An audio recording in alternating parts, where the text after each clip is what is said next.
तो बेटा अभी हम लोग शुरू करने जा रहे हैं, है ना, एक नया टॉपिक फिजिक्स से, एक नया लेसन, जिस लेसन का नाम है, चैप्टर नंबर हमारा ये फिजिक्स का सिक्वेंशियली 10 है और लेसन का नाम है magnetic field due to electric current. Magnetic field due to electric current, ठीक है, magnetic field due to electric current.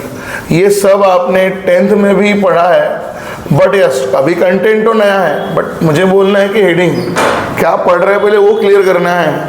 हमें देखना है magnetic field due to electric current, मतलब इलेक्ट्रिक करंट किसी कंडक्टर में जब जाता है तो उसके सराउंडिंग में क्या क्रिएट होती है, मैग्नेटिक फील्ड, ठीक है, क्लियर। जो आपने 10th स्टैंडर्ड में देखा था कि ओरस्टेड ने आपको पढ़ाया था, बताया गया था कि किसी कंडक्टर से मान लो आप क्या पास करते हो, करंट, और आपने वो एक्सपेरिमेंट परफॉर्म किया था कि इस वायर को कार्डबोर्ड से पास किए थे और उस कार्डबोर्ड के बाजू में आपने यहाँ रखा था मैग्नेटिक नीडल। तो यू हैव सीन दैट कि जब इस वायर से करंट जाता है तो मैग्नेटिक नीडल की कंपास क्या हो जा रही थी, डिफ्लेक्ट हो जा रही थी। मतलब इस कंडक्टर से जो करंट जा रहा है उसके कारण सराउंडिंग में क्या क्रिएट होती है, मैग्नेटिक फील्ड। हेडिंग देखो वही है, मैग्नेटिक फील्ड बनने वाली है किसके कारण, ड्यू टू इलेक्ट्रिक करंट, ठीक है, magnetic field due to electric current. ये हमें यहाँ पर पढ़ना है, ये हमारे लेसन का नाम है, ठीक है। तो magnetic field due to electric current, इस लेसन की तरफ हम लोग चल रहे हैं। ड्यू टू मतलब इलेक्ट्रिक करंट के कारण प्रोड्यूस होने वाली मैग्नेटिक फील्ड। अब यहाँ हमारे पास कुछ नंबर ऑफ टॉपिक्स है। ये तो 10th स्टैंडर्ड में देखा था आपने, ठीक है, कि भैया जहाँ पर करंट जा रहा है उसके सराउंडिंग में क्या क्रिएट होती है, मैग्नेटिक फील्ड, ओरस्टेड के कंसेप्ट के हिसाब से ये आपने सब पढ़ा है। अभी हम बेसिक की तरफ चलते हैं। हमारे को कुछ बेसिक्स यहाँ पर पता होने चाहिए। उस बेसिक के अंदर हमें सबसे पहले कुछ चीज़ें पढ़ानी है। What is mean bye homogeneous या यू में से यूनिफॉर्म, होमोजेनियस और यूनिफॉर्म मैग्नेटिक फील्ड। होमोजेनियस या यूनिफॉर्म मैग्नेटिक फील्ड क्या होती है, ठीक है। होमोजेनियस का मतलब ही होता है बेटा यूनिफॉर्म, कांस्टेंट थ्रू आउट, ठीक है। तो ऐसी मैग्नेटिक फील्ड जहाँ पर आप किसी भी जगह पर आप मैग्नेटिक फील्ड की वैल्यू देख रहे हो तो magnetic field throughout that area, throughout that region क्या होती है, सेम। उसे बोला जाता है uniform magnetic field, that we called as uniform magnetic field, है ना। The region of magnetic field where magnetic field is constant everywhere, और तो यूनिफॉर्म मैग्नेट उसको बोला जाता है यूनिफॉर्म मैग्नेटिक फील्ड, ठीक है। ऐसा मैग्नेटिक फील्ड का वो रीजन जहाँ पर पूरे रीजन में magnetic field throughout the region constant है, सेम है, जितना पहले जगह पर है उतना ही दूसरी जगह पर है। तो अगर मैं यहाँ पर इफ़ आई राइट बी मतलब ये मैग्नेटिक फील्ड क्या होती है बेटा, it's a vector quantity, field lines होती है। ये जो हमने यहाँ बनाया, this are the field lines, ये मैग्नेटिक फील्ड लाइंस है।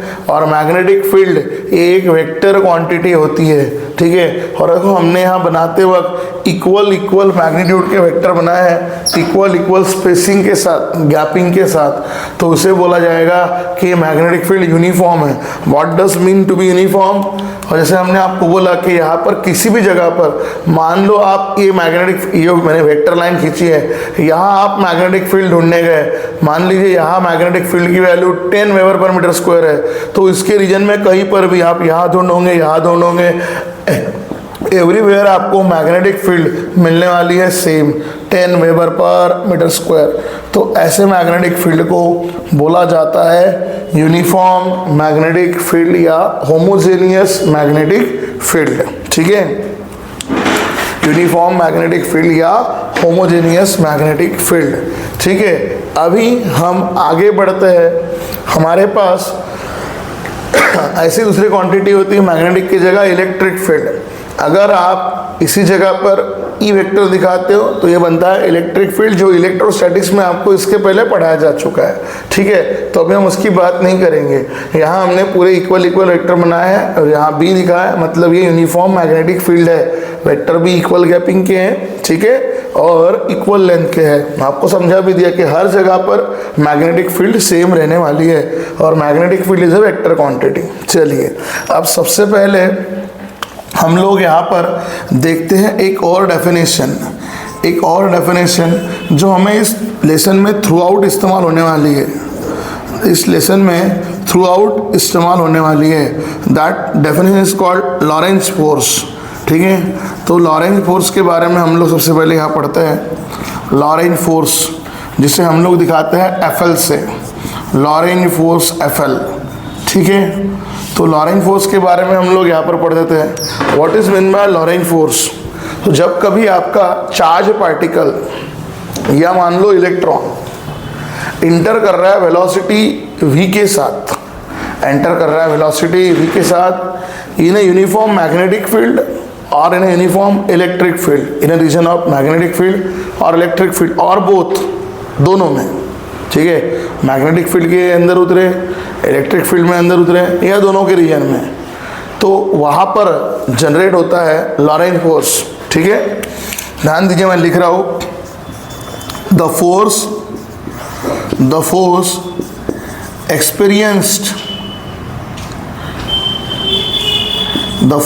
experienced by a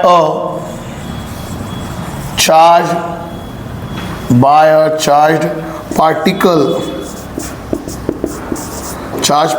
सादा चार्ज पार्टिकल लोगे तो Q ऑब्लिक इलेक्ट्रॉन लोगे तो इलेक्ट्रॉन का चार्ज कितना होता है E, when it enters with velocity v, velocity v के साथ एंटर कर रहा है in a reason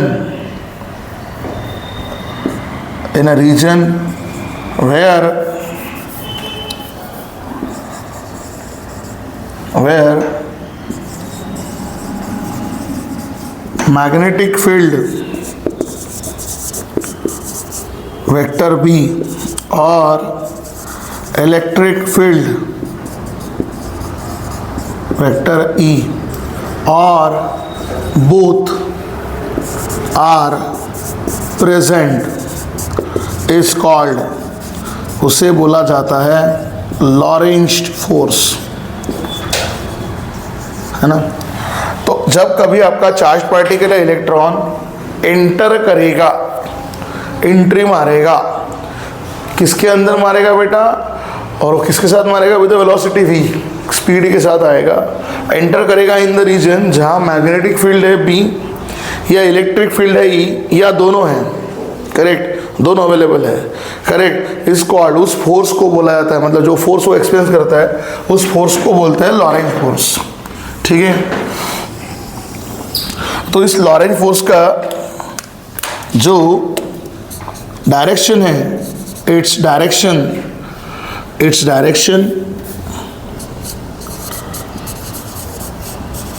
is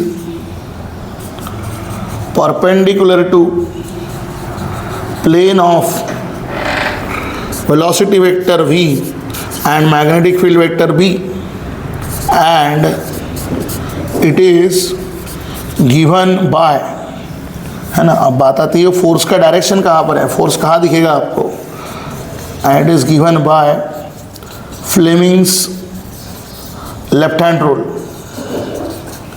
Fleming's का लेफ्ट हैंड रूल जो है उससे उसका हम डायरेक्शन दे सकते हैं। क्या समझाया गया, देखो आपको यहाँ पे वन मोर टाइम बोल रहा हूँ, डेफिनेट को क्लियर करना है। फोर्स जो एक्सपीरियंस किया, किसने एक्सपीरियंस किया, किसी चार्ज्ड पार्टिकल ने एक्सपीरियंस किया, या कोई मान लो इलेक्ट्रॉन है तो उसने एक्सपीरियंस किया। जब वो कहाँ इंटर करेगा, when it enter with velocity v, but किस में इंटर करेगा, इन a region where magnetic field या इलेक्ट्रिक फील्ड या दोनों प्रेजेंट है, तब उस फोर्स को बोला जाता है लॉरेंज फोर्स, ठीक है, क्लियर। तो अभी हम generally magnetic field due to electric current में है, तो मैं वही बता रहा हूँ। ये देखो, मान लो मेरी यहाँ पर एक मैग्नेटिक फील्ड है और मैग्नेटिक फील्ड मेरी ऐसे एक्ट हो रही है, ठीक है। इस यूनिफॉर्म मैग्नेटिक फील्ड 100%, इस यूनिफॉर्म मैग्नेटिक फील्ड में मेरा कोई चार्ज पार्टिकल ऐसे इंटर कर रहा है। दिस इज द, मान लो, charge particle Q which is entering with the velocity V, making an angle कितना बना रहा है, थीटा, ठीक है। कहीं पर बना थीटा, इधर इधर इधर, बोलोगे आपने बीच में दिखाया, कहीं पर भी दिखाओ ना, क्योंकि सब लाइन पैरेलल ही है, सभी करस्पॉन्डिंग एंगल सेम बन जाएंगे आपके, ठीक है। क्लियर। इसी डायग्राम को मैं ऐसे बता भी सकता हूँ। ये देखो, ये मैग्नेटिक फील्ड वेक्टर है B, यहाँ आपका वेलोसिटी वेक्टर है V, ये मैग्नेटिक फील्ड, ये वेलोसिटी वेक्टर V, ठीक है। तो हमारा लॉरेंज फोर्स जो FL होगा ना, इनके ऊपर क्या होता है बेटा, परपेंडिकुलर, ठीक है। किसके ऊपर परपेंडिकुलर, इनके प्लेन के ऊपर। ये जो हमारे वेलोसिटी और B के बीच में एंगल कितना है, theta, velocity vector B, magnetic field का वेक्टर B, इसके बीच में एंगल है थीटा। तो लॉरेंज फोर्स तब एक्सपीरियंस करते हैं जब ऐसा आपका चार्ज पार्टिकल, ये चार्ज पार्टिकल का है, मतलब वेलोसिटी V क्या दिखाया है, वेलोसिटी जो है ना वो चार्ज पार्टिकल की है, या चाहे वो आपको डायग्राम दिखाया गया है, यहाँ से चार्ज पार्टिकल एंटर कर रहा है इस वेलोसिटी के साथ में। तो इस वेलोसिटी वेक्टर और आपके मैग्नेटिक फील्ड वेक्टर दोनों पर परपेंडिकुलर होता है आपका Lorentz force FL, and its directions are given by Fleming's left hand rule, ठीक है। यही हम बता रहे हैं। ये मैग्नेटिक फील्ड ऐसी है, आपका वेलोसिटी वेक्टर अगर ऐसा है तो उस पर क्या होता है बेटा, ये परपेंडिकुलर, मतलब इसके प्लेन पे, भले वेलोसिटी 90 पे हो या ऐसे हो, बट इन पे परपेंडिकुलर रहेगा। तो फ्लेमिंग का लेफ्ट हैंड रूल ही फॉलो करता है। अगर 90 पे एंटर कर रहा है तो अभी हम वो सभी पढ़ने वाले हैं, ठीक है। तो इसलिए ये FL, तो यहाँ FL का फॉर्मूला क्या है, it is given by formula, Lorentz force का फॉर्मूला क्या होता है, FL का फॉर्मूला क्या होता है बेटा। अगर मान लो चार्ज आपका Q है ना, अगर चार्ज Q है तो Q लिखोगे, अगर इलेक्ट्रॉन है तो E लिखोगे, क्योंकि सामने चल के आपको सबके लिए लगाना है, इलेक्ट्रॉन है तो E लिखोगे, ठीक है। और उसके साथ वो तो चार्ज, उसके लिए क्वांटिटी है चार्ज वगैरह, उसके साथ कौन आ रहा है, उसके साथ आ रहा है वेलोसिटी वेक्टर, और velocity with vector quantity V, और magnetic field is also vector quantity V cross B, ठीक है। तो E इंटू B यहाँ पर V क्रॉस B, और जैसे हम लोग क्रॉस प्रोडक्ट का डेफिनेशन पढ़ चुके हैं और जानते हैं, A क्रॉस B का मैग्नीट्यूड में कन्वर्ट करने जाते हैं तो फॉर्मूला क्या बनता है, A into B into sine theta. तो सेम वे आपके लॉरेंज फोर्स का FL का फॉर्मूला क्या बनेगा, Q into V into B, V cross B को अपन ने कन्वर्ट किया QVB इंटू साइन थीटा, ठीक है। तो FL का फॉर्मूला इस तरह से बनेगा, Q into V into B, Q charge form Q में लिखा होगा तो Q, इलेक्ट्रॉन के फॉर्म में लिखा होगा तो इलेक्ट्रॉन के लिए EV इंटू साइन थीटा, ठीक है। क्लियर है। अभी और कुछ इसमें केसेस बता दूं। केस मतलब क्या, लॉरेंज फोर्स के अंदर आपको यहां दिख रहा है साइन थीटा कंपोनेंट, करेक्ट। आपका लॉरेंज फोर्स मैक्सिमम कब होगा बेटा, Lorentz force will be maximum only when जब आपके साइन थीटा की वैल्यू कितनी होगी, 1, क्योंकि याद करो sine of theta, sine 0 degree की वैल्यू कितनी होती है, 0, साइन 30 की वैल्यू कितनी होती है, 1/2, साइन 30 1/2, QEB को हाफ से भाग लगाना पड़ेगा तेरे। आपका साइन एंगल का ट्रिग्नोमेट्रिक फंक्शन साइन थीटा का हाईएस्ट वैल्यू कितना होता है, 1, और 1 कब होता है, जब एंगल कितना होता है, 90 डिग्री, करेक्ट। तो Lorentz force will be maximum only when theta is 90 degree, ठीक है, याद रखिए। If theta is 90 degree, point number 1, if theta is equal to 90 degree, तो उसी केस के लिए sine theta equal to sine 90 degree becomes 1। बार बार समझा रहे हैं आपको, अगर आपका थीटा 90 होगा, क्योंकि साइन फंक्शन की हाईएस्ट वैल्यू कितनी होती है, 1, और वो आती है 90 के लिए, तो ये आपका FL जो होगा ना, ये मैक्सिमम वाला होगा लॉरेंज फोर्स, F मैक्स वाला होगा बेटा। ये Lorentz force will be maximum only when जब आपका थीटा 90 होगा तो सीधा 90 होगा, मतलब साइन 90 की वैल्यू 1, तो हाईएस्ट लॉरेंट फोर्स की वैल्यू कितनी बन जाती है, Q into V into B into, ठीक है, बी क्यू वी या Q into V into B. और वही इसी लॉरेंट फोर्स को जीरो कब बनेगा, ठीक है, Laurent force will B zero. Maximum Lorentz force की बात करें, मैक्सिमम लॉरेंट फोर्स आपका हो गया। अब Laurent force will B zero. Laurent force zero कब होता है, विल बी जीरो इफ, दो केसेस में, इफ मान लो आपका थीटा कितना डिग्री का है, 0 डिग्री का है, should need to know sine जो थीटा लगा रहे हो उस साइन थीटा के अंदर अगर साइन 0 डिग्री चला जाए तो साइन 0 की वैल्यू कितनी जाएगी, 0। सो थीटा 0 कब होगा, जब आपका वेलोसिटी वेक्टर मैग्नेटिक फील्ड के साथ क्या हो जाएगा, पैरेलल हो जाएगा। क्योंकि देखो ये एंगल थीटा है, ठीक है, अगर आपकी वेलोसिटी भी ऐसी है, पैरेलल टू मैग्नेटिक फील्ड है, तो उस केस में क्या होगा, आपका थीटा की वैल्यू कितनी बन जाएगी, 0। And in this way F अगर निकालोगे तो Q into V into B, क्योंकि साइन थीटा की वैल्यू बन चुकी है 0, तो आपका FL जो है लॉरेंट फोर्स विल बी 0 हो जाएगा, ठीक है। तो अगर आपका चार्ज पार्टिकल एंटर कर रहा है, बट कैसे एंटर कर रहा है, पैरेलल टू मैग्नेटिक फील्ड, उस केस में आपका थीटा पैरेलल या एंटी पैरेलल, क्योंकि साइन 180 की वैल्यू भी 0 होती है, मतलब ऐसे आए या ऐसे आए, पैरेलल मतलब सेम डायरेक्शन में, या एंटी पैरेलल मतलब अपोजिट डायरेक्शन में, ठीक है। तो लॉरेंट फोर्स कब कब एक्सपीरियंस होता है समझना है। थीटा अगर आपका 0 है, मतलब parallel anti parallel, Laurent force मिलेगा नहीं, ठीक है। थीटा 90 डिग्री का है, लॉरेंट फोर्स हाईएस्ट मिलेगा। और अगर इन बिटवीन है तो जैसे यहाँ दिखा है 30 है 60 है, तो उसके हिसाब से आपको पता है साइन 30 की वैल्यू क्या होती है, 1/2, तो फॉर्मूला बनेगा QVB इंटू 1/2, मतलब QVB divide by 2, half of that value, इस मैक्सिमम लॉरेंट फोर्स की आधी वैल्यू बन जाएगी, Q into V into B. सामने हमने एक ही फॉर्म में लिखा है, नहीं तो बोलोगे यहाँ पर आप एक ही फॉर्म लिखा, आप इलेक्ट्रॉन के लिए भी लिख सकते हो, maximum for FL Fmax, electron के फॉर्म में EV बन जाएगा, ठीक है। तो चार्ज पार्टिकल के सभी चीज़ें लिख सकते हैं। हाँ, अब हम लोग आते हैं यहाँ पे लॉरेंट फोर्स 0 कब होगा, तो जैसे आपको बोला कि आपका पार्टिकल इंटर कर रहा है पैरेलल या एंटी पैरेलल। दूसरा केस क्या होगा, इफ मान लो चार्ज पार्टिकल आया तो सही, बट एंट्री करते बराबर वेलोसिटी वेक्टर का मैग्नीट्यूड जो है मॉड ऑफ वेक्टर v, ठीक है, इज इक्वल टू कितना बन गया, 0। अगर मॉड ऑफ वेक्टर v 0 बन गया बेटा, तो सिंपल है, आपका लॉरेंट फोर्स कितना बनेगा, 0, क्योंकि आपके FL के अंदर Q into V into B आता है, v की वैल्यू कितनी हो जाएगी, 0। ऐसा होता है कभी कभी, चार्ज पार्टिकल ऊपर से एंट्री तो मार दिया, एंट्री मारते बराबर मैग्नेटिक फील्ड में आते बराबर वेलोसिटी वेक्टर की वैल्यू कितनी बन गई, 0, मतलब मैग्नीट्यूड 0 हो गया, सामने पार्टिकल जा ही नहीं रहा है। तो उस केस में आपको दिखाई पड़ेगा कि आपका लॉरेंट फोर्स क्या हो रहा है, 0। इस लॉरेंट फोर्स का हमें यहाँ पर बहुत सारा इस्तेमाल है, ठीक है। होमोजेनियस नॉन होमोजेनियस क्या होता है वो भी आपको क्लियर किया। लॉरेंट फोर्स का हमें बहुत ज़्यादा यूज़ करना है टिल द एंड तक के, और लॉरेंट फोर्स का डेफिनेशन आ भी रहा है, डेफिनेशन भी आपको बताया, बड़ा सिंपल सा डेफिनेशन है। और लॉरेंट फोर्स लगाते कैसे वो भी आपको सिखाया, जो क्वांटिटी दौड़ रही है चार्ज या क्यू, फॉर्मूला कैसे बना वो भी समझाया। स्केलर वाला जो पार्ट है चार्ज जो दौड़ रहा था उसे बाजू में रख देते हैं, और फॉर्मूला कितना लगाते हैं, vector quantity V cross B, ठीक है, V क्रॉस B। तो फॉर्मूला कैसे बनना वो भी आपको सिखाया, V into B into sine of theta. तो फॉर्मूला अच्छे से याद रखना है, इसका बहुत यूज होने वाला है। अब आते हैं बेसिक के बाद, ये बेसिक था लेसन का।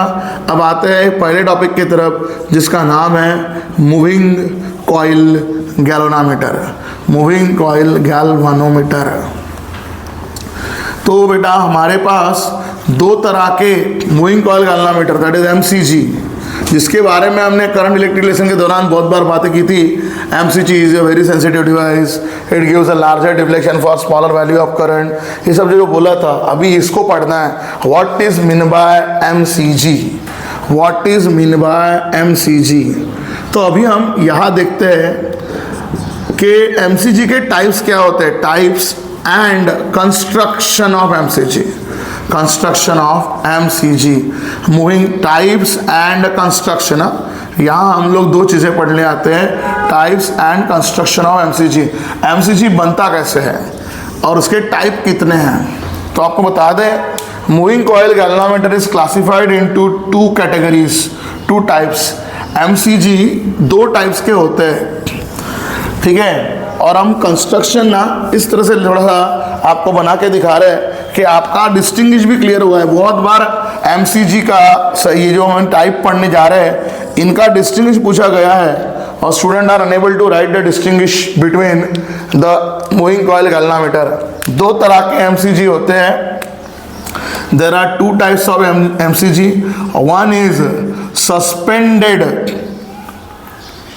One is as suspended, SUSPENDED, suspended type MCG. और दूसरा होता है pivoted type MCG. Pivoted type MCG. Suspended type MCG and pivoted type MCG.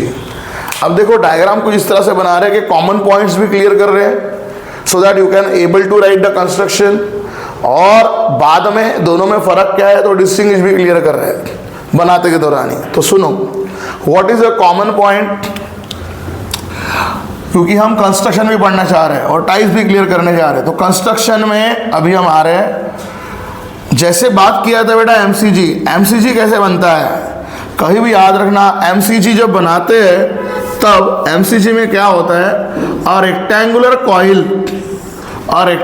Coil is placed in between two horseshoe strong pole piece bar magnet. सबसे पहले आपको ये बता दूं इस तरह से मैं कि लेफ्ट और राइट में आजू बाजू में सिंपल भाषा में बोला जाए तो नॉर्थ और साउथ क्या रखे जाते हैं, मैग्नेट इस तरह से रखे जाते हैं। ये कौन से मैग्नेट है, horseshoe strong pole piece magnet है जो रखे जाते हैं, ठीक है। Horseshoe strong pole piece magnet है जो रखे जाते हैं इस तरह से कि बीच में क्या प्रोड्यूस हो जाए, गैप, ठीक है। दोनों में, ऐसा नहीं कि एक ही में, दूसरे का डायग्राम भी वैसा ही है। टू मैग्नेट, टू कौन से magnet, horseshoe strong pole piece magnets are placed in such a way that, इस तरह से उनको रखा जाता है कि उनके बीच में क्या क्रिएट हो जाए बेटा, gap. A gap is produce in between them, दोनों में ये कॉमन है। कंस्ट्रक्शन आपको समझा रहे हैं, कंस्ट्रक्शन भी क्लियर हो रहा है, रिपीटेड बोल रहा हूँ, डायग्राम भी बन रही है और कॉमन और अनकॉमन चीज़ें क्या है वो भी क्लियर होने वाला है। तो हमने आजू बाजू में रखे बेटा दो magnets, horseshoe strong pole piece magnet. इसके बाद in between this two magnet a rectangular coil is placed. इस दो मैग्नेट्स के बीच में रखी जाती है रेक्टेंगुलर कॉइल, दो मैग्नेट्स के बीच में रखी जाती है रेक्टेंगुलर कॉइल इज प्लेस्ड, ठीक है। दोनों मैग्नेट्स के बीच में रेक्टेंगुलर कॉइल को रखा जाता है। इस रेक्टेंगुलर कॉइल के ऊपर, ये साधा रेक्टेंगुलर कॉइल नहीं होता है, number of turns of wire are wound over this coil. इस रेक्टेंगुलर कॉइल पे number of turns of wire लपेटे जाते हैं। Number of turns of wire, capital N, number of turns को हम लोग कैपिटल एन से दिखाते हैं। तो number of turns of wire are wound over this rectangular coil, ठीक है। दोनों का सिमिलर पार्ट क्या है अच्छे समझना है, ठीक है। तो रेक्टेंगुलर कॉइल पे number of turns of wire हमने रख दिए। नेक्स्ट, इसके सेंटर में सॉफ्ट आयरन की कोर लगाई जाती है, C4 कोर। ये जो कोर होती है वो सॉफ्ट आयरन मटेरियल की बनी होती है और ये सॉफ्ट आयरन का मटेरियल क्या करता है, it is used to increase the intensity of magnetic field. सुनो, ये मैग्नेटिक फील्ड कहाँ से आई? अरे मेरे दोस्त, यहाँ पर आपने आजू बाजू में कौन रखे हैं, मैग्नेट, एंड आपने पढ़ा है कि magnetic field from north to south क्या होती है, डायरेक्ट होती है, correct. Magnetic field flows from north to south, external में, करेक्ट, और इंटरनली में साउथ से नॉर्थ की तरफ, ठीक है। ये सब 10th में पढ़े हो। किसी भी बार मैग्नेट के अंदर, बार मैग्नेट के बारे में भी आपने पढ़ा था, नॉर्थ पोल है, साउथ पोल, ठीक है, क्लियर। तो इंटरनली मैग्नेटिक फील्ड जाती है इस तरह से फ्रॉम, थोड़ा ध्यान दीजिए, 10th का भी कंसेप्ट बता दे रहे हैं आपको। ये मान थोड़ा अच्छा बनाते हैं। ये मैग्नेट है, मैग्नेट का नॉर्थ पोल, ये मैग्नेट का कौन सा पोल है बेटा, साउथ पोल। तो एक्सटर्नली मैग्नेटिक फील्ड कैसे जाती है, बाहर से कैसे जाती है, बाहर से मैग्नेटिक फील्ड जाती है from north to the south. ये डायग्राम आपने पढ़े हो। याद रखना मैग्नेटिक फील्ड कभी इंटरसेक्ट नहीं करती, ठीक है। तो आउटसाइड में मैग्नेटिक फील्ड फ्लो करती है फ्रॉम नॉर्थ टू साउथ, सब पढ़े हैं, वही एक्सटर्नल मैग्नेटिक फील्ड बोला जाता है। तो ये एक्सटर्नल मतलब वही है, ये देखो आजू बाजू में आपने क्या लगा है, मैग्नेट रखे हैं, it will create it's magnetic field. और सादे मैग्नेट नहीं रखे, strong pole piece bar magnet रखे, horse shoe strong pole piece bar magnet. यहाँ पर मैग्नेटिक फील्ड क्रिएट करने वाले हैं इस कॉइल पे, रेक्टेंगुलर कॉइल पे। अपने कंसेप्ट अच्छे होने चाहिए बेटा जब हम आगे बढ़ते हैं तब। और इनसाइड मैग्नेटिक फील्ड कैसे एक्ट होती है, इनसाइड मतलब मैग्नेट के अंदर, वो एक्ट होती है from south to north. Inside south to north, outside में नॉर्थ टू साउथ। तो हम यही बता रहे हैं आउटसाइड मैग्नेटिक फील्ड, आउटसाइड मतलब यहाँ से यहाँ तक के।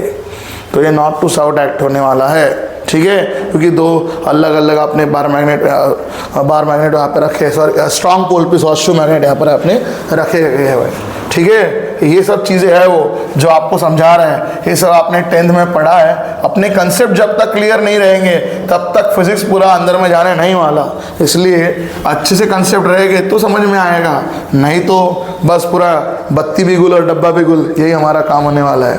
तो नॉर्थ और साउथ ये हमने यहाँ पे strong pole piece bar magnet रखे हुए हैं। इसकी मैग्नेटिक फील्ड क्रिएट होगी from south to north to south, ठीक है। तो इस मैग्नेटिक फील्ड की इंटेंसिटी को बढ़ाने के लिए यहाँ क्या लगाया जाता है, सॉफ्ट आयरन की कोर लगाई जाती है, सॉफ्ट आयरन की कोर लगाई जाती है, ठीक है।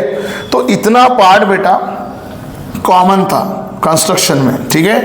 कितना पार्ट कॉमन था, देखो 3 पॉइंट कॉमन थे।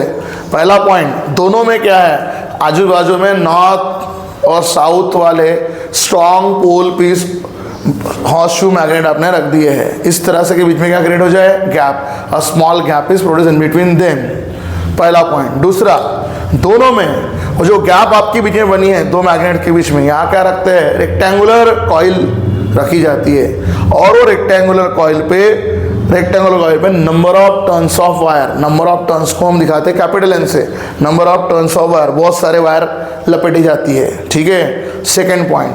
तीसरा पॉइंट क्या, इन बिटवीन दिस रेक्टेंगुलर कॉइल एक सॉफ्ट आयरन की कोर लगाई जाती है। और ये सॉफ्ट आयरन कोर क्या करती है, मैग्नेटिक फील्ड की इंटेंसिटी को, मैग्नेटिक फील्ड की स्ट्रेंथ को बढ़ाने का काम करती है, ठीक है।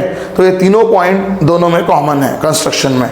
अब आते हैं लास्ट पॉइंट के तरफ, जो एक पॉइंट में बोलूँगा इसके लिए सस्पेंडेड के लिए, दूसरा पॉइंट में बोलूँगा पाइवोटेड के लिए, और वही आपका डिस्टिंग्विश भी रहेगा। Now what is suspended and pivoted में फर्क क्या है। In case of suspended type MCG, बात किया जाए सस्पेंडेड टाइप एमसीजी में, तो सस्पेंडेड टाइप एमसीजी में क्या होता है, आपकी ये जो रेक्टेंगुलर कॉइल है ना, उसको सस्पेंड किया जाता है, छोड़ा जाता है by means of thin phosphor bronze wire, bye means of thin phosphor bronze material से बने हुए हैं वायर से इसको छोड़ा जाता है, ठीक है। और ऊपर में लगा होता है एक प्लेन मिरर, वो आप स्क्वायर शेप का बना सकते हो या राउंड सर्कुलर शेप का बना सकते हो, और ये डिफ्लेक्ट करता है, करेक्ट, उस स्केल पे। और उस स्केल का जो मेथड है उसको बोलते हैं lamp and scale arrangement method. तो सुनिए, ये क्या लगा है बेटा, प्लेन मिरर है, this is plane mirror, attached होता है ऊपर में, plane mirror attach to the pointer में ऊपर में लगा होता है प्लेन मिरर। और ये जो वायर है ना, ये थीन सी फॉस्फर ब्रॉन्ज मटेरियल की वायर है, थीन फॉस्फर ब्रॉन्ज मटेरियल की फाइबर है, वायर है। फाइबर मतलब काफ़ी थीन है, इसलिए फाइबर लिखते हैं हम लोग। फाइबर मतलब काफ़ी पतली होती है, ठीक है, इस तरह से।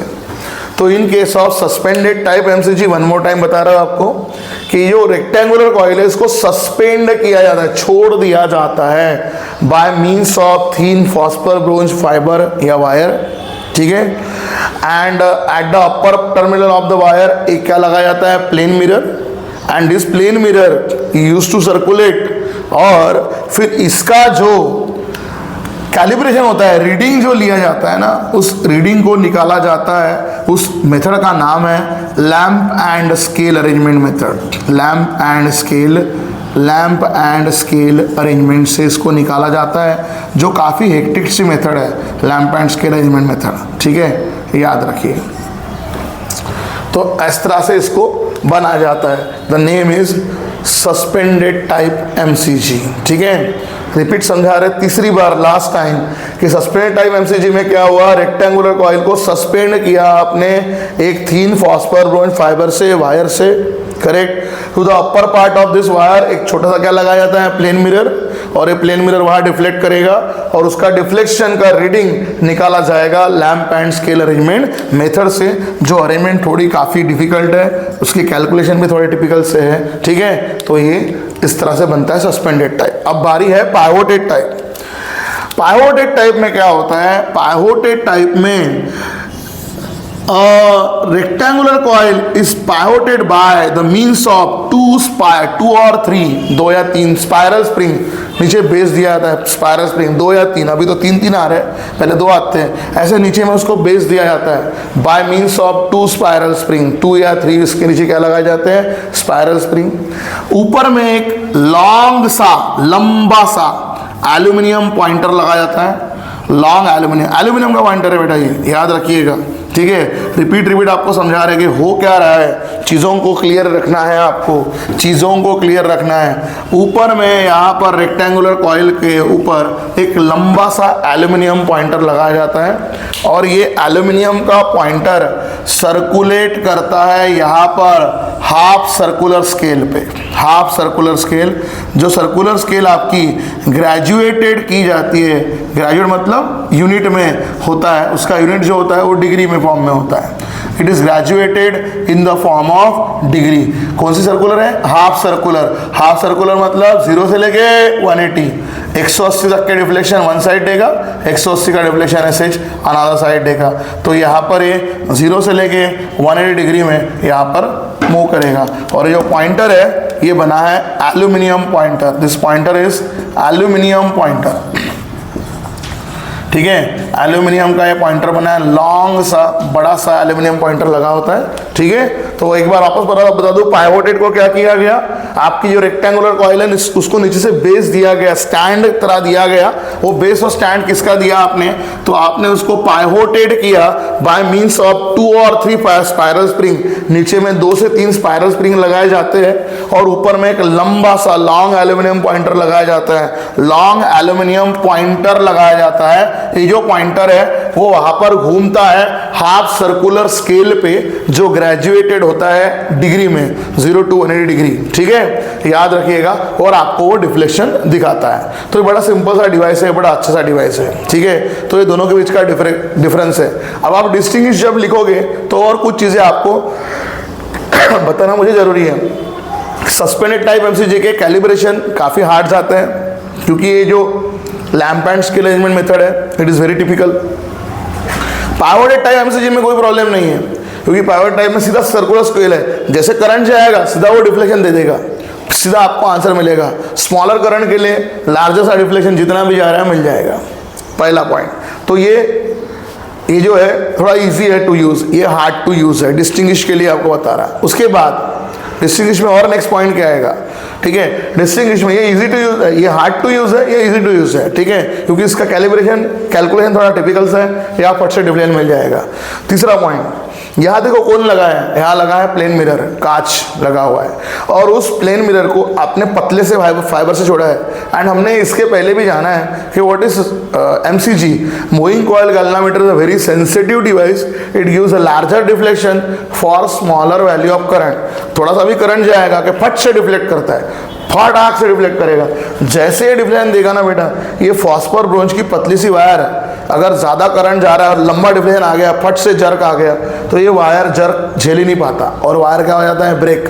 वायर ब्रेक हो जाएगा, प्लेन मिरर क्या हो जाएगा, ब्रेक हो जाएगा, ठीक है, क्लियर। एंड साथ में कहीं आप इसको लेके जा रहे हो, अगर थोड़ा धक्का लग गया तो ये प्लेन मिरर टूट सकता है, ठीक है। तो it is not portable and easy to use. ये पोर्टेबल भी नहीं है, हैंडी कैरी करने के लिए। पोर्टेबल मतलब यहाँ से वहाँ लेके जाना, हैंडी लेके जाने के लिए पॉसिबल नहीं है, ठीक है। It is hectic.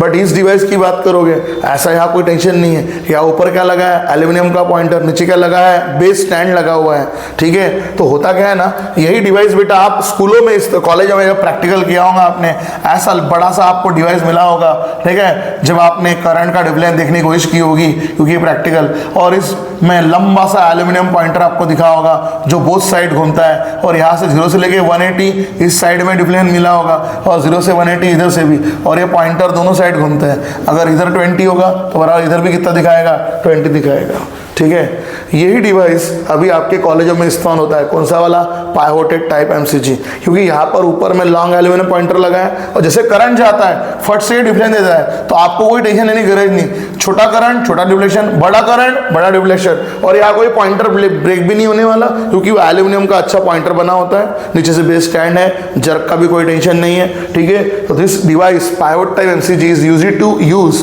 And portable and handy, मतलब आप उसको आराम से कैरी कर सकते हो, लेके जा सकते हो, ठीक है। तो इस तरह से ये डिवाइस है। और हमारे अभी जितने स्कूलों में, कॉलेजों में जितने डिवाइस दिखते हैं वो पाइवोटेड टाइप एमसीजी वाले ही है। सस्पेंडेड टाइप एमसीजी आउटडेटेड हो चुका है, बिकॉज दो कारण कि इसका कैलकुलेशन काफ़ी डिफिकल्ट है, और ऊपर क्या लगा हुआ है, प्लेन मिरर, जो कभी भी ब्रेक हो जाता है, और जर्क आने पे वायर भी फट से ब्रेक हो जाती है। इसलिए ये पोर्टेबल नहीं है, हैंडी नहीं है, इसलिए आउटडेटेड हो चुका है, इसका इस्तेमाल बंद हो चुका है। मोस्ट वो एक आधी जगह आपको मिला तो मिलेगा, बट हर जगह पर अभी यही यूज़ होता है। आपके कॉलेजों में, स्कूलों में जितने हम प्रैक्टिकल परफॉर्म करते हैं, तो हम पाइवोटेड टाइप एमसीजी के के ऊपर ही परफॉर्म करते हैं, ठीक है। तो इस तरह से सस्पेंडेड और पाइवोटेड को क्लियर हमने किया। साथ में मूविंग कॉइल गैल्वेनोमीटर बनता कैसे है, कंस्ट्रक्शन, वो भी हमने आपको क्लियर किया। अब हम आगे बढ़ते हैं और देखते हैं इसका कंस्ट्रक्शन तो हो चुका है, working and principle of MCG.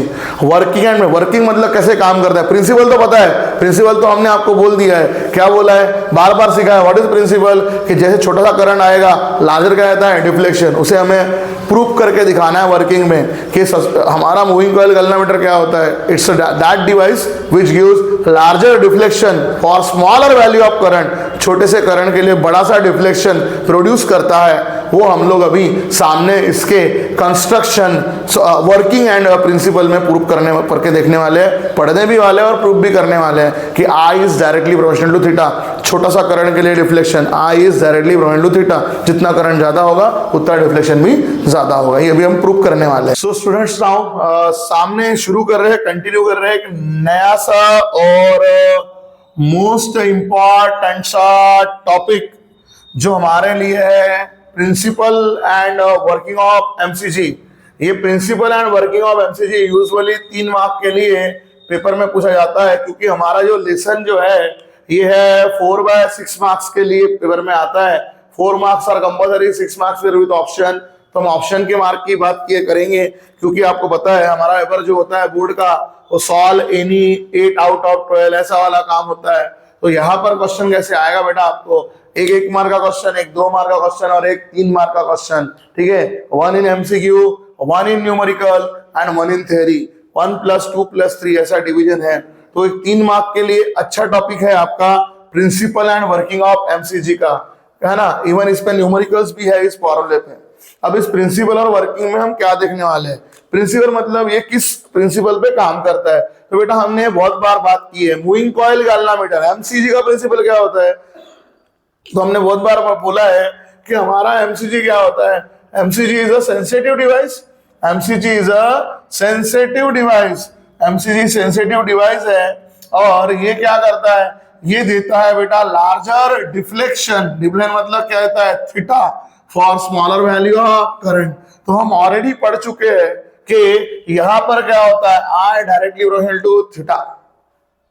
जितना ज्यादा करंट जाएगा उतना ज्यादा क्या मिलेगा, डिफ्लेक्शन देगा। यही हमने प्रिंसिपल लिखा है। What is principle, the current flowing through the rectangular coil of MCG is directly proportional to the deflection of MCG.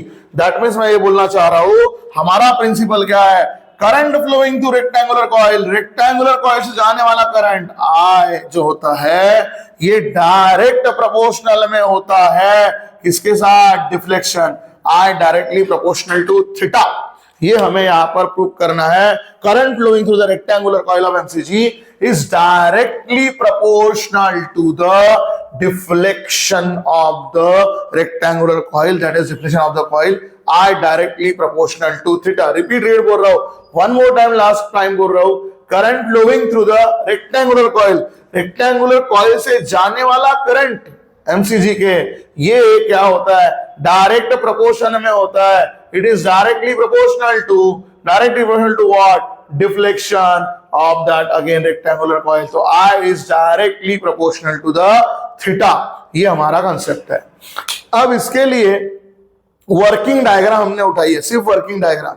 Working diagram मतलब क्या, इसके पहले अभी हमने देखा था कि हमारा एमसीजी कैसे होता है, एमसीजी में दो मैग्नेट होते हैं, नॉर्थ और साउथ वाले, करेक्ट, और ये नॉर्थ साउथ वाले मैग्नेट क्या करते हैं बेटा, मैग्नेटिक फील्ड क्रिएट करेंगे फ्रॉम नॉर्थ टू साउथ। तो देखो ये हमें डायग्राम में नॉर्थ से साउथ एक्ट होने वाली दिखाई है मैग्नेटिक फील्ड, और हमारे ये स्ट्रॉन्ग पोल पीस मैग्नेट होते हैं, तो आपकी मैग्नेटिक फील्ड कैसी होती है, यूनिफॉर्म।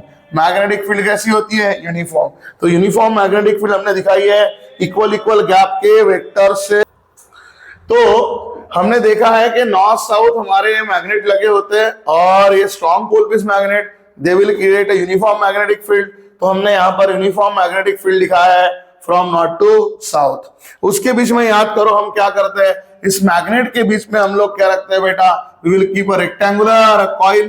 तो यहाँ पर हमने बीच में दिखाई है बेटा रेक्टेंगुलर कॉइल जो आपको दिख रही है। इस रेक्टेंगुलर कॉइल के ऊपर क्या लगाए जाते हैं, लपेटे जाते हैं number of turns of wire. ये number of turns of wire हमने दिखाया है, number of turns are denoted by capital N, ठीक है। तो number of turns of wire भी आपको वहां पर दिखाई दे रहे हैं।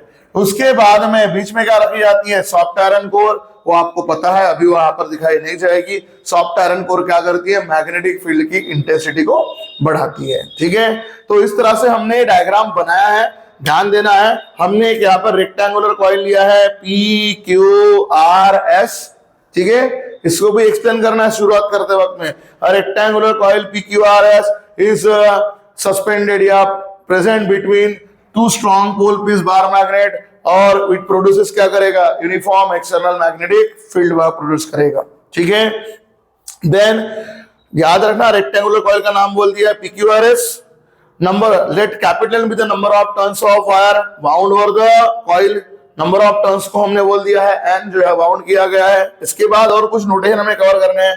Let L be the length of rectangular coil, इस रेक्टेंगुलर कॉइल के लेंथ को, लंबाई को हम लोग L बोल देते हैं, और इसके चौड़ाई को, ब्रेड को हम लोग B बोल देते हैं। इसका भी हमें थोड़ी देर में इस्तेमाल होने वाला है।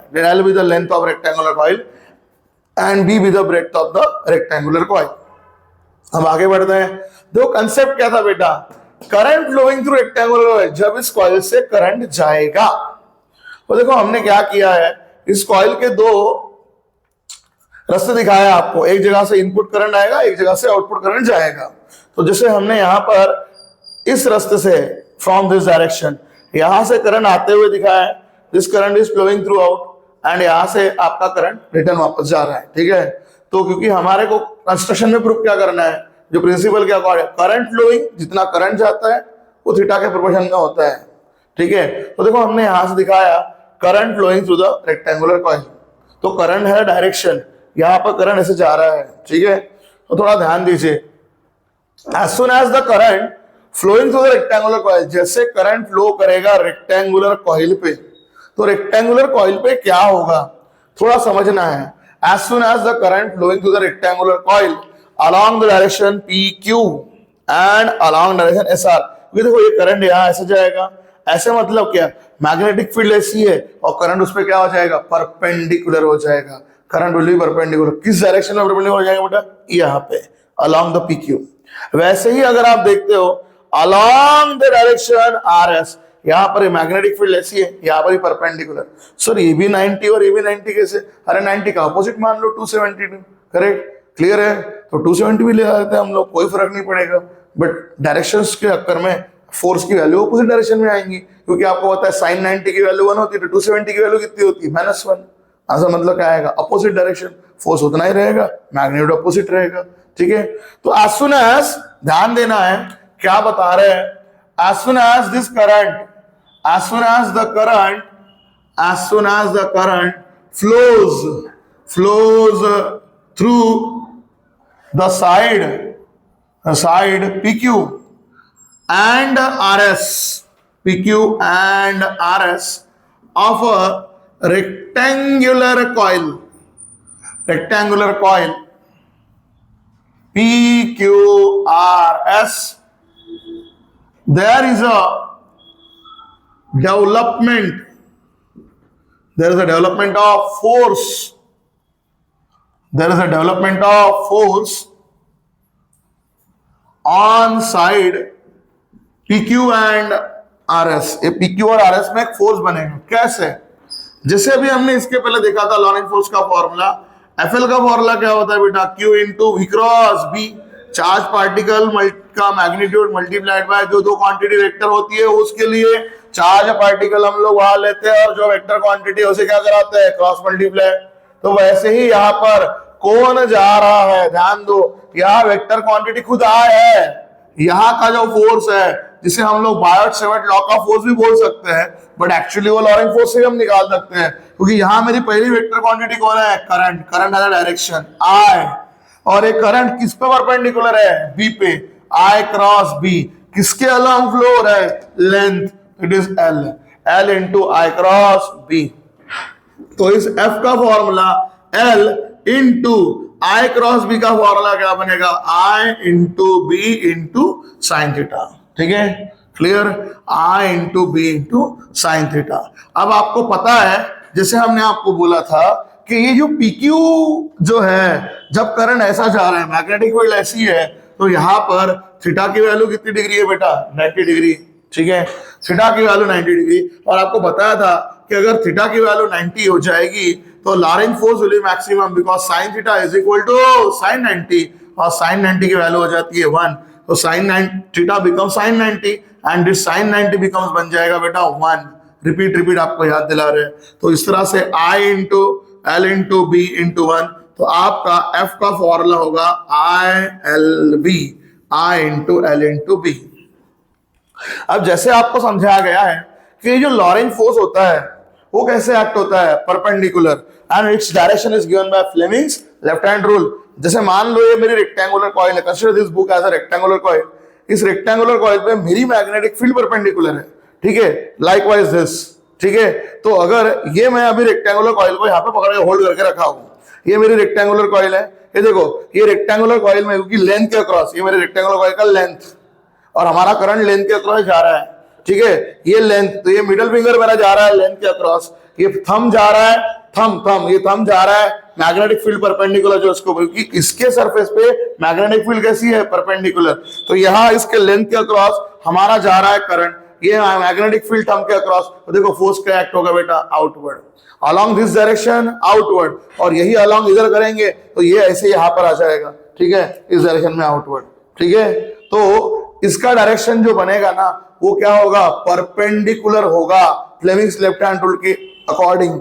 यहाँ पर ये इस डायरेक्शन में आउटवर्ड और इस डायरेक्शन में यहाँ आउटवर्ड, यही बता रहा था। और ये आउटवर्ड मतलब क्या, ये जो फोर्स है FL, यहाँ हमने सब थीटा आपने 90 डाला, इधर तो 270, मैंने अभी बोला था अगर आप थीटा की वैल्यू 270 लेते हो तो साइन 270 डिग्री बिकम्स क्या हो जाता है, -1। तो फॉर्मूला कुछ नहीं बेटा, सेकंड साइड में किसके लिए, इसके लिए, इसके लिए, SR के लिए, यही आपका लॉरेंट फोर्स, क्योंकि साइन 90 बिकम हो जाएगा -1, तो I into L into B into -1 तो बराबर -ILB, क्योंकि क्या हो रहा है, करंट का डायरेक्शन जो ऐसा था वो ऐसे बदल जा रहा है। क्योंकि देखो अगर ये 90 है, क्योंकि मैग्नेटिक फील्ड पे 90 है, एक बार घूम गया अगेन 90 से, क्योंकि आपको पता है चलते चलते अपन ने यहाँ टर्न मारा तो 90, फिर और मारा तो 100 और 90 से, यस और नो, 90 180 और इधर कितना बन जाएगा, 270 बन जाएगा, बराबर है, यस और नो, क्योंकि मैग्नेटिक फील्ड पे इधर 90 है तो इधर 180, इधर 270 बन जाएगा। ठीक है, तो व्हाट आई मीन टू से, ये फोर्स है ना, ये फोर्स दो साइड पे एक्ट होगा, ये फोर्स दो साइड पे एक्ट होगा, PQ के दोनों साइड पे, एक साइड में ऐसे एक्ट होगा आउटवर्ड, तो एक साइड में इधर एक्ट होगा इनवर्ड। तो दिस फोर्स FL, ये जो F नाम का फोर्स है जिसको हम लोग बोल रहे हैं I into L into B along side PQ, it is acting along inward direction. तो वही साइड RS पे यहाँ ये कैसे एक्ट होगा, फोर्स उतना ही रहेगा। मैग्नीट्यूड देखो वही बता रहे हैं कि मैग्नीट्यूड सेम है, क्योंकि जैसे मैंने आपको यहां से निकाल के दिखाया कि अगर मैं PQ पे 90 डिग्री डाल रहा हूं तो 90 का फोर्स अगर इधर में हो रहा है, 270 का वैल्यू कितनी आ रही है, सेम आ रही है बट माइनस। ऐसे फोर्स को क्या बोलते हैं, equal in magnitude and opposite in direction. तो देखो सेम हमें यही बताना है कि on the side PQ it is acting along inward direction, तो इसका मैग्नीट्यूड भी उतना ही है बट ये कैसे एक्ट होगा, अलोंग द आउटवर्ड डायरेक्शन। किस पर, यहां पर इस RS पे, ठीक है, इस RS पे। तो ये जो फोर्स है ILV ये सिर्फ दो डायरेक्शन में एक्ट होगा। सर नीचे क्यों नहीं एक्ट होगा, नीचे क्यों नहीं एक्ट होगा उसका जवाब भी आपको बता दे। On side QR and on side PS there will be no force acting, because क्या होगा ना, इस डायरेक्शन के अगर जब करंट यहां से जाएगा, करंट और मैग्नेटिक फील्ड क्या हो जाएगी, पैरेलल हो जाएगी, और साइन 180 डिग्री की वैल्यू या साइन 0 डिग्री की वैल्यू कितनी बन जाती है, 0 बन जाती है, ठीक है। तो अगर हम थीटा की वैल्यू पैरेलल या एंटी पैरेलल केस में डालें तो साइन की वैल्यू कितनी बन जाती है आपकी, 0 बन जाती है, क्योंकि यहां से अगर जा रहा है मैग्नेटिक फील्ड के साथ एंटी पैरेलल, इधर में पैरेलल, तो साइन 0 डिग्री भी 0 हो जाता है, साइन 180 की वैल्यू भी 0 हो जाता है। तो अगर ये 0 है, 0 इंटू समथिंग 0, तो दो साइड पे PS और QR पे कोई फोर्स एक्ट होने वाला नहीं है, फोर्स सिर्फ एक्ट होगा दो साइड पे which is PQ and RS, ठीक है। तो मैं आपको यहां लिख के दे दूं, सबसे पहले this force only acts on PQ and RS which is equal in magnitude but opposite in direction। equal in magnitude होगा, opposite in direction होगा। that means what I mean to say, along side PQ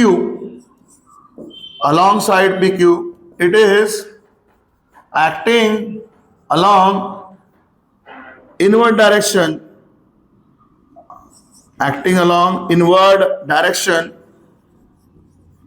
whereas on side RS it is acting along outward direction। इसको इन बोलोगे तो ये out हो जाएगा, outward direction, ठीक है। बट नीचे के दो साइड्स पे but no force developed on side QR and side PS। no force developed along side PR and side QS since theta will be either 0 degree और 180 डिग्री, तो उसके कारण साइन थीटा के अगर 0 डिग्री वैल्यू डाला जाए या 180 वैल्यू डाला जाए तो फोर्स की वैल्यू कितनी बन जाती है, 0। इसलिए फोर्स उन पे एक्ट होने वाला नहीं है, फोर्स सिर्फ दो साइड पे एक्ट होगा, एक होगा आपका PQ पे, दूसरा होगा बेटा आपका RS पे, ठीक है।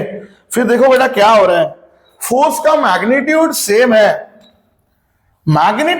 है, डायरेक्शन अलग है, और आपका जो फोर्स एक्ट हो रहा है वो एक जगह नहीं आ रहा है, एक इधर एक्ट हो रहा है तो इधर एक्ट हो रहा है।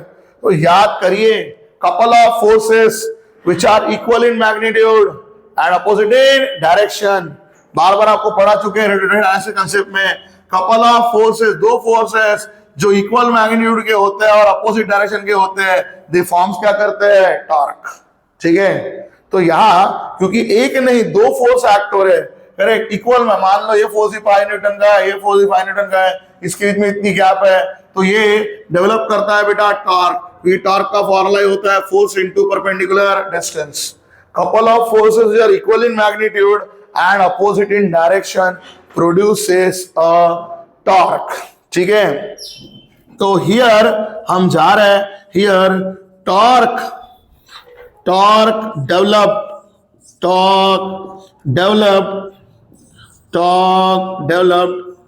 on a coil due to force.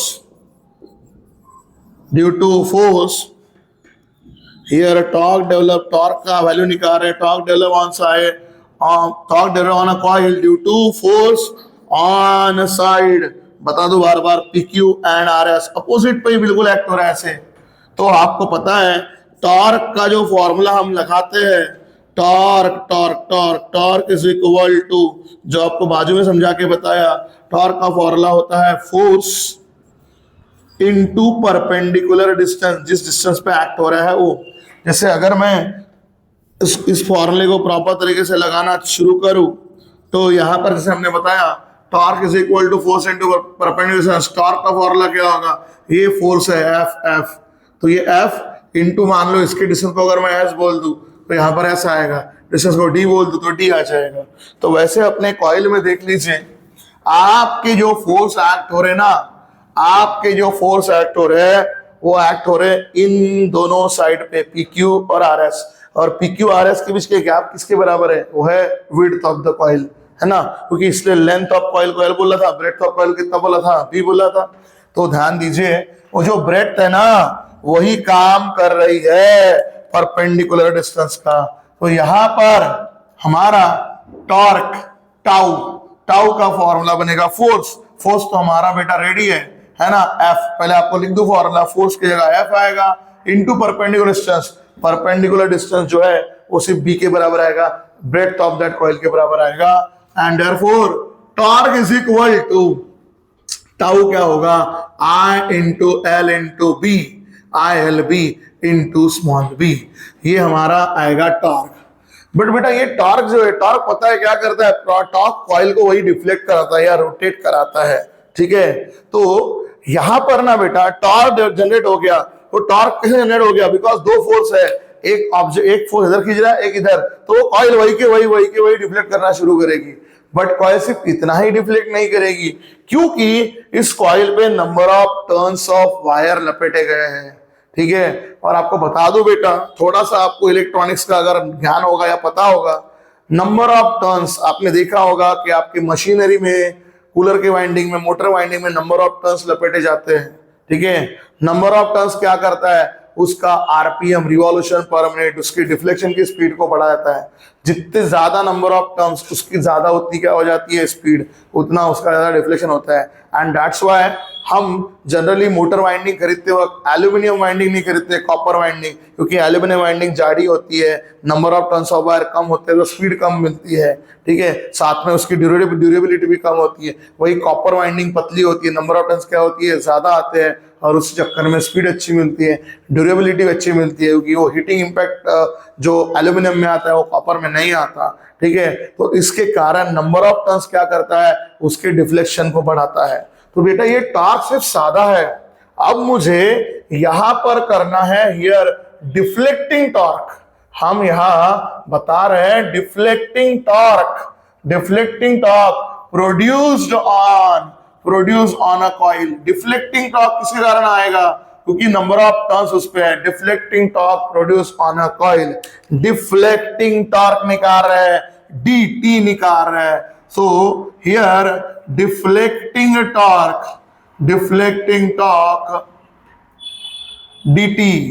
dt जो है वो आपका बनेगा number of turns multiplied by, number of turns को मल्टीप्लाई करना पड़ेगा आपके ओरिजिनल टॉर्क से, नंबर ऑफ टर्न्स को मल्टीप्लाई करना पड़ेगा बेटा आपके ओरिजिनल टॉर्क से, ठीक है। चलिए बढ़ते हैं। तो नंबर ऑफ टर्न्स हमारे हैं यहाँ पे capital N, number of turn will be capital N, and हमारा ओरिजिनल टॉर्क जो है वो है I into L into B। थोड़ा अगर आपका ध्यान होगा तो थोड़ा ध्यान दीजिए, अगर मैं I और B अलग निकालू तो L into B length into breadth, L into B length into breadth क्या क्रिएट करता है, एरिया क्रिएट करता है रेक्टेंगुलर कॉइल का। तो इसी फॉर्मूले को मैं N इंटू आई इंटू बी इंटू क्या लिख सकता हूं ए, जहां लेंथ इंटू ब्रेड को हमने कन्वर्ट क्या में किया है, area of the rectangular coil में। वो हम यहां पर भी कर सकते थे, पहले हमने मेन फॉर्मूले में लास्ट में कन्वर्ट किया, पहले टॉर्क को ऐसे का वैसा रखा, नहीं तो आप चाहो तो यहाँ पर भी लेंथ इंटू ब्रेड पहले ही एरिया कर सकते थे, वो एरिया को हमने बाद में कन्वर्ट करके दे दिया, ठीक है, length into breadth will be the area. तो इस तरह से डिफ्लेक्टिंग टॉर्क आया। बट याद करो, ये जो मूविंग कॉइल गैल्वेनोमीटर होता है, इसमें करंट गया कि वो डिफ्लेक्शन दिखाता है, करंट बंद तो डिफ्लेक्शन वापस आता है। तो यहाँ पर एक रिस्टोरिंग टॉर्क नाम की भी चीज होती है। रिस्टोरिंग टॉर्क क्या होता है, पर यूनिट ट्विस्ट पे, व्हाट आई मीन टू से, जैसे आपने एग्जाम लेबोरेटरीज में इस्तेमाल किया होगा वोल्ट मीटर और एमीटर। वोल्ट मीटर एमीटर में क्या होता है, अगर मान लो वोल्ट मीटर को अगर मैंने कनेक्ट किया तो उससे अगर करंट पास हुआ तो डिफरेंस देता है वोल्टेज का, दे तो देता है, बट उसका पॉइंटर वापस आता नहीं है, उसका नॉब घुमा के वापस लेके आना पड़ता है, उसको पाइवोट करना पड़ता है।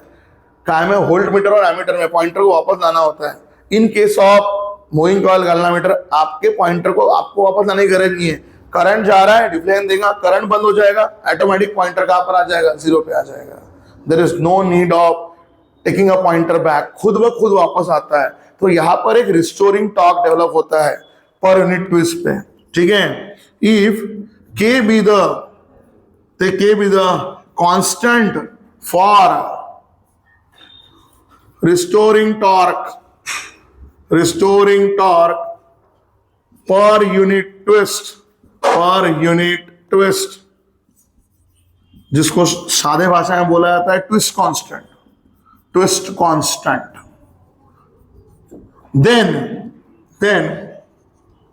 then restoring torque is given by, उस केस में रिस्टोरिंग टॉर्क का फॉर्मूला क्या बनता है, तो रिस्टोरिंग टॉर्क जिसको शॉर्ट भाषा में हम लोग बोलते हैं आरटी, रिस्टोरिंग टॉर्क का फॉर्मूला बनता है बेटा के, वो जो restoring constant per unit twist देके रखा है, ट्विस्ट कांस्टेंट देके रखा है के, मल्टीप्लाइड बाय थीटा, जितने से कॉइल गई है उतने से कॉइल क्या आती है, वापस आती है, जितना कॉइल डिफ्लेक्ट हुई है उतने को वापस लेके आता है, ठीक है। तो ये रिस्टोरिंग टॉर्क की बात ऐसी होती है जिसमें वहां पर वो सस्पेंशन फाइबर का ट्विस्ट कांस्टेंट काम करता है, ठीक है। इफ के be the constant for restoring torque per unit twist पर ट्विस्ट स्पेस को ट्विस्ट कांस्टेंट बोलते हैं, ठीक है, याद रखिएगा। तो उसके बेस पे रिस्टोरिंग टॉर्क बन जाता है के इंटू थीटा। और जैसे हमने आपको बोला कि आपको वापस लाना नहीं पड़ता है, खुद कॉइल वापस आती है। तो थ्योरी में देखा गया है, प्रैक्टिकल के दौरान इन मैग्नीट्यूड अगर चेक किया जाए ना, ये जो रिस्टोरिंग टॉर्क है RT, it is equal to क्या होता है, डिफ्लेक्टिंग टॉर्क। रिस्टोरिंग टॉर्क और deflecting torque dt is equal to RT. जितना डिफ्लेक्टिंग टॉर्क होता है उतना ही क्या होता है, रिस्टोरिंग टॉर्क होता है।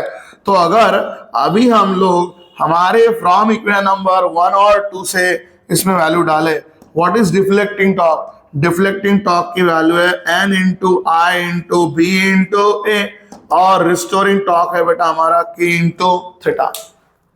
तो यहां से अगर मैं I का फॉर्मूला बनाने चाहूं तो I का फॉर्मूला क्या बनेगा, ध्यान दो, ये है k, इधर में लिखा k divided by n into a into B N A B into डाल दिया थीटा। देखो k थीटा जैसे का वैसा ये बाजू में रखा है एन ए बी, इसको हमने जानबूझ के ब्रैकेट में डाला k by N A B वाले पार्ट को, क्योंकि याद करो व्हाट इज k, ऊपर ही बताया गया आपको, ये तो फॉर्मूला आ गया, दिस इज डेरिवेशन, इसका न्यूमेरिकल में इस्तेमाल होने वाला है। I का फॉर्मूला क्या है, I is equal to k by N A B into theta. अच्छे न्यूमेरिकल्स है, पेपर में आते हैं, I is equal to k by N A B into theta, good formula, फॉर्मूले का इस्तेमाल होने वाला है। अब यहां पर समझो k कौन है, k कौन है, twist constant which is always constant. n क्या है बेटा, नंबर ऑफ टर्न्स। एक बार तुमने एमसीजी बनाया, उस पे नंबर ऑफ टर्न्स लपेट दी, वो बदलने वाली नहीं है। a, what is a is area of the rectangular coil, length into breadth. Manufacturing के दौरान जो ये रेक्टेंगुलर कॉइल गई है वो तो बदलने वाली है क्या, नहीं है। तो एरिया ऑफ द कॉइल भी क्या होगा, कांस्टेंट होगा। And what is capital B, capital B is external magnetic field. Again वही बात है, एक बार आपने मूविंग कॉइल गैल्वेनोमीटर बनाया, उसमें जो मैग्नेट जा चुके हैं है ना, नॉर्थ साउथ पोल वाले, तो वो भी बदलने वाले नहीं है। दैट मीन्स आपके इस पूरे फॉर्मूले में KNAB, ये ऑल एंड ऑल, ये पूरी की पूरी टर्म कैसी है? कांस्टेंट है। तो ये पूरी टर्म कांस्टेंट है, दैट मीन्स आपके पास क्या आ रहा है? I is equal to constant into theta. तो आपको पता है अगर मैं कांस्टेंट और इक्वल टू हटाना चाहूं तो I can write I directly proportional to theta, mathematics के उल्टा है ना। A directly proportional to B, proportionality हटाते हुए इक्वल और कांस्टेंट डाल के हम करते हैं, तो उसके उल्टा इक्वल और कांस्टेंट हटाएंगे तो कौन आ जाएगा? प्रोपोर्शन आ जाएगा। ठीक है, तो हमने यहां से इक्वल और कांस्टेंट हटा दिया तो प्रोपोर्शन। तो इस तरह से I directly proportional to theta, जो हमने प्रिंसिपल लिखा था कि current flowing through the rectangular coil is directly proportional to the deflection of the coil। इस तरह से हमारा जो प्रिंसिपल था वो हो गया प्रूव्ड। ठीक है, clear. And this is called principle of moving coil galvanometer. और इसलिए हम लोग आपको जब से करंट इलेक्ट्रिसिटी लेसन में बताते गए थे what is MCG, MCG sensitive device होता है, बार बार आपको बोला। और सेंसिटिव डिवाइस क्या करता है? जितना करंट आएगा उतने हिसाब से क्या आता है? डिफ्लेक्शन देता है। यही पॉइंट था जो हम लोग आपको बोल रहे थे कि एमसीजी के अंदर में जितना करंट आता है वो डायरेक्टली प्रोपोर्शनल टू होता है थीटा।